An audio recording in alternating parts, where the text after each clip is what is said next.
ఈరోజు కథాగమనం విపరీతమైన ఉత్కంఠను, గుండెను పిండేసే ఎమోషన్స్ను మరియు ఊహించని మలుపులను తనలో ఇముడ్చుకుని ప్రేక్షకులను సీటు అంచున కూర్చోబెట్టేలా అత్యంత ఉద్విగ్నభరితంగా సాగింది.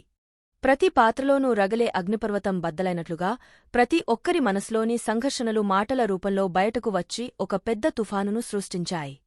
కథ మొదలవ్వగానే పోలీస్ స్టేషన్ వాతావరణం అత్యంత గంభీరంగా, ఒక భయంకరమైన నిశ్శబ్దంతో నిండిపోయి ఉంటుంది. విక్రమ్ ముఖంలో అంతులేని ఆందోళన, నెత్తురు మరిగే కోపం, తనకే తెలియని ఒక రకమైన నిస్సహాయత స్పష్టంగా కనిపిస్తున్నాయి. రాధ ఎక్కడికి వెళ్ళిందో, ఏమైపోయిందో అన్న టెన్షన్ అతని మెదడును తొలిచేస్తోంది. పోలీస్ స్టేషన్లో అటూ ఇటూ పిచ్చివాడిలా పచార్లు చేస్తున్నాడు విక్రమ్. అతన్ని చూసి మాట్లాడాలంటేనే కానిస్టేబుల్ వణికిపోతున్నాడు. ఎందుకంటే విక్రమ్ కోపం ఎలాంటిదో అతనికి బాగా తెలుసు. ఒక రకమైన భయంతోనే కానిస్టేబుల్ దగ్గరికి వచ్చి ఏదో చెప్పడానికి ప్రయత్నిస్తుంటాడు. సార్, రాధమ్మ అంటూ నంగినంగగా మాటలు కలుపుతుంటే విక్రమ్ తన కోపాన్నంతా కానిస్టేబుల్ మీద చూపిస్తూ, అసలు ఏం జరిగింది? తను ఎక్కడికి వెళ్ళి ఉంటుంది? అంటూ గట్టిగా అరుస్తాడు. సరిగ్గా అదే సమయానికి గుండె పగిలిన ఒక తల్లి రోదన ఆ పోలీస్ స్టేషన్ నిశ్శబ్దాన్ని చీల్చుకుంటూ వస్తుంది. ఆమె మరెవరో కాదు, రాధ వాళ్ల అమ్మ. కన్నీరు మున్నీరుగా ఏడుస్తూ, జుట్టు చెదిరిపోయి, ప్రాణం లేని దేహంలా పరిగెత్తుకుంటూ వస్తుంది. తన కన్నకుతురు కనిపించడం లేదన్న భయం ఆ తల్లి కళ్లలో స్పష్టంగా కనిపిస్తోంది. విక్రమ్ను చూడగానే ఆమె ఆశలన్నీ ఒక్కసారిగా సజీవమయ్యాయి. అతనేదో దేవుడిలా తన కూతుర్ని తిరిగి తీసుకొస్తాడన్న ఆశతో అతని కాళ్లమీద పడటానికి కూడా సిద్ధపడిపోతుంది. నా కూతురు ఏమైంది సార్? దయచేసి చెప్పండి. నా ప్రాణం పోయేలా ఉంది సార్. తను ఎక్కడికి వెళ్ళిందో మీకు ఖచ్చితంగా తెలుసు. మీరు నా దగ్గర ఏదో దాస్తున్నారు. నా బిడ్డ నాకు కావాలి సార్. కావాలంటే మీ కాళ్ళు పట్టుకుంటాను. దయచేసి మా రాధమ్మ ఎక్కడుందో చెప్పండి అంటూ గుండెలు బాదుకుంటూ బతమాలుకుంటుంది. ఆ తల్లి ఆవేదన చూసి విక్రమ్ మనస్సు లోపల ఎక్కడో కలుక్కుమంటుంది. కాని అతను ఒక కఠినమైన నిర్ణయం తీసుకున్నాడు. తన చుట్టూ ఉన్న కానిస్టేబుల్, తన స్నేహితుడు మరియు రాధ వాళ్ల అమ్మ అందరూ అతని వైపే జవాబు కోసం ఆతృతగా, భయంగా చూస్తున్నారు. విక్రమ్ కాసేపు మౌనంగా ఉండిపోతాడు. ఆ కొద్ది క్షణాల మౌనం అక్కడ ఉన్న వారందరికీ ఒక యుగంలా అనిపిస్తుంది. చివరకు అతను దీర్ఘంగా గాలి పీల్చుకుని, తన గొంతు సవరించుకుని, ఒకే ఒక్క మాటతో అక్కడ ఉన్న అందరి జీవితాల్లో ఒక పెద్ద బాంబు పేలుస్తాడు. నేను రాధను పెళ్లి చేసుకున్నాను. ఆ ఒక్క మాట వినగానే ఆ పోలీస్ స్టేషన్లో సమయం ఆగపోయినట్లు అనిపిస్తుంది. రాధ వాళ్ల అమ్మ కళ్లలో నీళ్లు అలాగే నిలిచిపోతాయి. ఆమెకు తాను విన్నది నిజమో అబద్ధమో అర్థం కాని అయోమయ స్థితి. విక్రమ్ ఫ్రెండ్ అయితే కళ్ళు తేలేసి, నోరెళ్లబెట్టి, విక్రమ్ వంక ఒక పిచ్చివాడిని చూసినట్లు చూస్తాడు. ఏం మాట్లాడుతున్నావురా నువ్వు? అన్నట్లుగా అతని చూపులు ఉంటాయి. వీళ్లకి ఇంతకంటే ఇంకేమీ వివరించలేనని, తన మనసులోని మాటలను వ్యక్తపరచలేనని భావించిన విక్రమ్ అక్కడినుంచి ఎవరికీ ఏ సమాధానం చెప్పకుండా తన కారు వేసుకుని రాధను వెతుక్కుంటూ తుఫానులా బయలుదేరతాడు. మరోవైపు నగర వీధుల్లో పెళ్లికూతురి గెటప్లోనే ఎక్కడికో దిక్కు తెలియకుండా నడుచుకుంటూ వెళ్ళిపోతుంది రాధ. ఆమె అందమైన పెళ్లి పట్టుచీర రోడ్డు మీద దుమ్ములో ఆడుకుంటోంది. ఆమె కళ్ల నిండా కన్నీళ్లు, గుండె నిండా చెప్పలేనంత భారం. తను తీసుకున్న నిర్ణయం ఎంతమంది జీవితాలను నాశనం చేసిందో అన్న అపరాధ భావం ఆమెను నిలువునా దహించివేస్తోంది. దారి వెంటపోయేవాళ్లంతా ఆమెను వింతగా చూస్తున్నా ఆమెకు అవేవీ పట్టడం లేదు. తను ఎక్కడికి వెళ్తోందో, తన గమ్యం ఏమిటో ఆమెకే తెలియదు. అలా నడుచుకుంటూ వెళ్తున్న రాధను సిటీ అంతా జల్లెడ పట్టి వెతుకుతున్న విక్రమ్ ఎట్టకేలకు ఒక చోట పట్టుకుంటాడు. కారు సడన్ బ్రేక్ వేసి ఆపి, ఆవేశంగా బయటకు దిగుతాడు విక్రమ్. రాధను చూడగానే విక్రమ్లోని భయం కోపంగా మారుతుంది. ఆమెను తన రెండు చేతులతో గట్టిగా పట్టుకుని, కళ్ళు ఎర్రబడేలా కోపంతో ఓగపోతూ, ఏమనుకుంటున్నావు అసలు నీ మనసులో? ఏ బుద్ధుందా నీకు? ఒక్క మాట చెప్పకుండా ఇలా ఎందుకు పారిపోయావు? నాకెంత టెన్షన్గా ఉందో తెలుసా? నువ్వు ఎక్కడో దోకి ప్రాణాలు తీసుకున్నావేమో అని నా గుండె ఆగపోయినంత పనైంది. సిటీ అంతా నీకోసం ఎంతలా వెతికానో తెలుసా? ఒక్కరోజు కూడా పూర్తి అవ్వలేదు, అప్పుడే ఇలా అర్థాంతరంగా పారిపోతే మనం కుదుర్చుకున్న ఆ సంవత్సరం అగ్రిమెంట్కి నువ్వు ఎలా కట్టుబడి ఉంటావో అని విక్రమ్ విరుచుకుపడతాడు. విక్రమ్ మాటలు విన్న రాధలో అప్పటివరకు ఉన్న భయం, బాధ ఒక్కసారిగా అగ్నిలా మారి బయటకు వస్తుంది. ఆమె విక్రమ్ చేతులను విదిలించుకుని, గుండె పగిలేలా ఏడుస్తూ, గొంతు చించుకుని అరుస్తుంది. నన్ను ముట్టుకోకండి. అసలు నన్ను ఎందుకు పెళ్లి చేసుకున్నారు మీరు? ఈ పెళ్లి వెనుక మీ స్వార్థం ఏంటో నాకు తెలియదు కాని ఈ అగ్రిమెంట్ పెళ్లి ఒక పెద్ద మోసం, ఒక మహాపాపం. మీరు చేసింది చిన్న తప్పు కాదు, ఒక కుటుంబాన్ని నట్టేట ముంచారు. మిమ్మల్నే ప్రాణంగా నమ్ముకున్న ప్రియ జీవితాన్ని నాశనం చేశారు.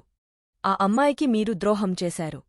ఒక కుటుంబాన్ని బాధపెట్టి ఒక అమ్మాయి ఆశలను చంపేసి చేసుకున్న ఈ పాపపు పెళ్లి నాకు వద్దు. వాళ్ల ఉసురు నాకు తగులుతుంది. వాళ్ల కన్నీళ్లు నన్ను దహించివేస్తాయి. ఇలాంటి మోసపూరితమైన జీవితం నేను బతకలేను అంటూ కుమిలిపోయి రోడ్డు మీద అలాగే కూలబడిపోయి వెక్కి వెక్కి ఏడుస్తుంది. రాధ ఏడుపు చూసి విక్రమ్ కాస్త శాంతిస్తాడు. తన గొంతులో కర్కసత్వాన్ని తగ్గించి చాలా ప్రాక్టికల్గా ఆమెకు అర్థమయ్యేలా చెప్పడానికి ప్రయత్నిస్తాడు. చూడు రాధా, నువ్వు ఇదంతా ఎందుకు ఇంత ఎమోషనల్గా తీసుకుంటున్నావు? పాపాలు, శాపాలు అంటూ ఎందుకు ఏడుస్తున్నావు? మనం ఏమైనా ఒకరినొకరు ప్రేమించుకుని పెద్దలను ఎదిరించి పెళ్లి చేసుకున్నామా? లేదు కదా. నీకు ఒక కష్టం వచ్చింది. మీ నాన్నగారిని జైలు నుంచి ఎలాగైనా బయటికి తీసుకురావాలనే పెద్ద అవసరం నీకుంది. అలాగే నాకు నా కుటుంబం నుండి, నా వ్యక్తిగత సమస్యల నుంచి బయటపడాలనే అవసరం నాకుంది. ఇద్దరి అవసరాలే ఈ అగ్రిమెంట్ పెళ్లి అనే ఒక వంతెనను నిర్మించాయి. ఇక్కడ మన ఇష్టాయిష్టాలతో సంబంధం లేదు. ఇది కేవలం 365 రోజుల కాంట్రాక్ట్. వాస్తవంలో బతకడం నేర్చుకో. నీ కన్నీళ్లు, నీ సెంటిమెంట్లు పక్కన పెట్టు. నీ ముందున్న ఒకే ఒక్క లక్ష్యం మీ నాన్న మీద నీకున్న ప్రేమ ముందు మా ఇంట్లో వాళ్ల కన్నీళ్లు, వాళ్ల తిట్లు ఇవన్నీ ఒక లెక్క కాదు. గాయమైందని ఏడుస్తూ కూర్చుంటే ఆ గాయం తగ్గదు రాధా. దానికి మందు వేయాలి. ఆ మందు చేదుగానే ఉంటుంది. సమస్యకి పరిష్కారం ఆలోచించి ధైర్యంగా అడుగు ముందుకు వేయాలి. నువ్వు వాళ్లందరి గురించి ఆలోచించి భయపడకు. నీ బాధ్యత పూర్తిగా నాది. నిన్ను కాపాడుకోవడం, నిన్ను గౌరవించడం నా బాధ్యత. నీకు అండగా నేనున్నాను అని ఎంతో ధైర్యం చెప్పి ఆమెను కారులో ఎక్కించుకుని తన ఇంటికి తీసుకొని బయలుదేరతాడు విక్రమ్. ఇది ఇలా ఉండగా విక్రమ్ వాళ్ల ఇంట్లో వాతావరణం ఒక శ్మశాన వైరాగ్యాన్ని తలపిస్తోంది.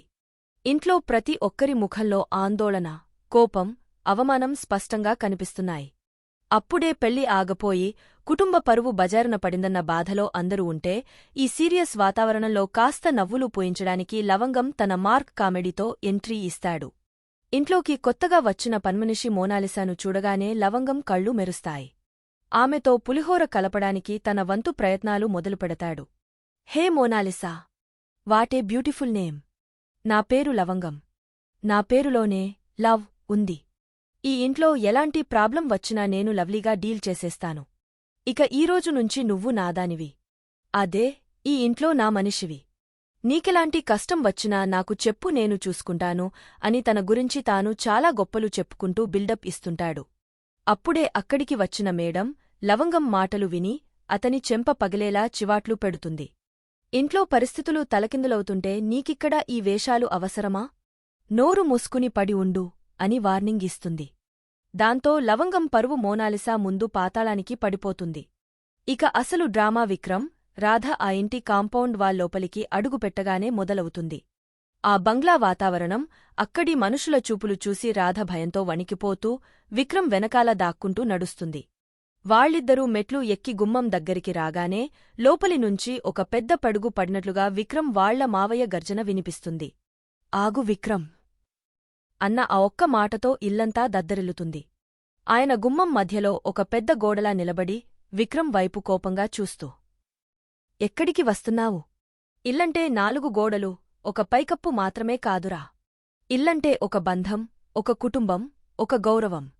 అమ్మ, నాన్న, అమ్మమ్మ, అత్త, మావయ్య వీళ్లందరి ప్రేమానురాగాల కలయికే ఈ ఇల్లు. ఆ అర్హత, ఆ స్థాయి లేని వాళ్లు ఎవరంటే వాళ్లు ఈ ఇంట్లోకి రావడానికి వీల్లేదు. ఈ ఇంటికి ఒక పద్ధతి ఉంది. దారిన పోయే దానధర్మాలు అన్నీ ఇంట్లోకి తెస్తానంటే నేను ఊరుకోను అని చాలా కఠినంగా తేల్చి చెబుతాడు. మావయ్య మాటలు పూర్తి కాకముందే గతంలో రాధ ప్రాణాలు కాపాడిన ఒక ఆవిడ, ప్రియతల్లి, గుండెలు బాదుకుంటూ ముందుకు వస్తుంది. ఆమె కళ్లలో అంతులేని ద్వేషం, మోసపోయామన్న ఆవేదన ఉన్నాయి. రాధవైపు అసహ్యంగా చూస్తూ, చూడమ్మా, ఒకప్పుడు నా ప్రాణాలు కాపాడినప్పుడు నువ్వు ఏ తల్లి బిడ్డవో కాని సాక్షాత్తూ ఆ దేవుడే నిన్ను దేవతలా నాకోసం పంపాడనుకున్నాను. నీ మంచితనం, నీ మాట తీరు చూసి మురిసిపోయాను. నా కన్నకుతురే ఇలా ఉంటే బాగుండేది కదా అని మనసులో అనుకున్నాను. కాని నువ్వు ఒక విషసర్పానివి. నిన్ను గుండెల్లో పెట్టుకున్నందుకు కాటేసి వెళ్లావు. చీచీ! నీలాంటి కూతురు ఏ తండ్రికీ పుట్టకూడదు. ఒక నిండు కుటుంబంలో చిచ్చు పెట్టావ్. ఒక కన్నతల్లి ఆశలను నిలువునా తుంచేశావ్. ఒక తండ్రి అంచనాలను నీ పాదాల కింద వేసి నలిపేశావ్. ఒక పవిత్రమైన పెళ్లిని ఆపి ఒక అమాయకురాలి జీవితాన్ని నాశనం చేశావు. నువ్వు చాలా స్వార్థపరురాలివి. నీకు ఈ ఇంట్లోకి అడుగు పెట్టే అర్హతే లేదు అని రాధను పచ్చిగా చీకొడుతుంది. ఆ మాటలకు రాధ తలదించుకుని కన్నీరు కారుస్తుంటే విక్రమ్ అత్త, అమ్మమ్మలు ఇంకా రెచ్చిపోతారు. అత్త ముందుకు వచ్చి వీడు ఒక తాడు మెడలో పడేసి 2 పూల దండలు మార్చుకుంటే అది పెళ్లి అయిపోదురా. ఒక ఇంటికి కోడలు రావాలంటే పద్ధతులు, సంప్రదాయాలు ఉంటాయి. మన కులం, మన హోదా ఎక్కడా? వీళ్ల బతుకు ఎక్కడా? వీధిలో పోయే వాళ్లందరినీ తెచ్చి కోడలు అని చెబితే మేము ఒప్పుకోవాలా? దానికి ఎంత సిగ్గు లేకపోతే మన గుండెల మీద పొడిచి ఇలా పెళ్లి చేసుకుని ఈ ఇంట్లోకి వస్తుంది అని నిందిస్తుంది. అమ్మమ్మ అయితే మరింత దారుణంగా ఇంకా దీన్ని నిల్చోబెట్టి ఈ మాటలేంట్రా? మెడబట్టి బయటకు గెంటేసి ఆ ఇనుప గేట్లు మూసేయండి. ఇది మన ఇంట్లో అడుగు పెడితే మన పరువు గంగలో కలిసినట్లే. మన ఇంటికి అరిష్టం. ఏది పడితే అది మన ఇంట్లో అడుగు పెట్టడానికి వీల్లేదు అని దారుణంగా అవమానిస్తూ రాధ మనసును ముక్కలు ముక్కలు చేస్తారు. వాళ్ల మాటలు వింటున్న కొద్దీ విక్రంలో కోపం కట్టలు తెంచుకుంటుంది. తన కుటుంబ సభ్యులు రాధను అంత దారుణంగా మాటలంటుంటే తట్టుకోలేకపోతాడు. అందరి ముందు రాధ చేయి గట్టిగా పట్టుకుని ఆమెకు అడ్డుగా నిలబడి ఒకేసారి అందరికీ ఎదురు తిరుగుతాడు. తన కళ్లలో ఎర్రటి జీరులు రాగా గొంతు పెంచి చాలా గంభీరంగా, అమ్మమ్మా! మర్యాదగా మాట్లాడు. ఇంకొక్క మాట రాధ గురించి తప్పుగా మాట్లాడితే నేను ఊరుకోను. Please mind your words. ఈ పెళ్లి విషయంలో రాధను ఎవరూ నిందించాల్సిన అవసరం ఏమాత్రం లేదు. ఈ పెళ్లి నా ఇష్టప్రకారమే జరిగింది. నా అంతట నేనే తన మెడలో 3 ముళ్ళు వేశాను. ఇష్టంతోనో కష్టంతోనో ఎలా జరిగినా సరే. తను నా భార్య, ఎవరు అవునన్నా ఎవరు కాదన్నా ఈ భూమి బద్దలైనా సరే మా పెళ్లి ఒక నిజం. మా బంధం నిజం. రాధకు ఈ ఇంటి కోడలిగా పూర్తి అర్హత ఉంది. తనకి దక్కాల్సిన గౌరవం, స్థానం ఈ ఇంట్లో ఖచ్చితంగా దక్కితీరాలి. తనని ఎవరైనా అవమానించాలని చూస్తే నేను చూస్తూ ఊరుకోను అని రాధ చేయి పట్టుకుని తన కుటుంబ సభ్యులందరికీ ఎంతో గట్టిగా సవాల్ విసురుతున్నట్లుగా సమాధానం చెబుతాడు. విక్రమ్ చూపించిన ఈ తెగువతో అక్కడున్న వారందరూ ఒక్కసారిగా నిశ్చేష్టులవుతారు.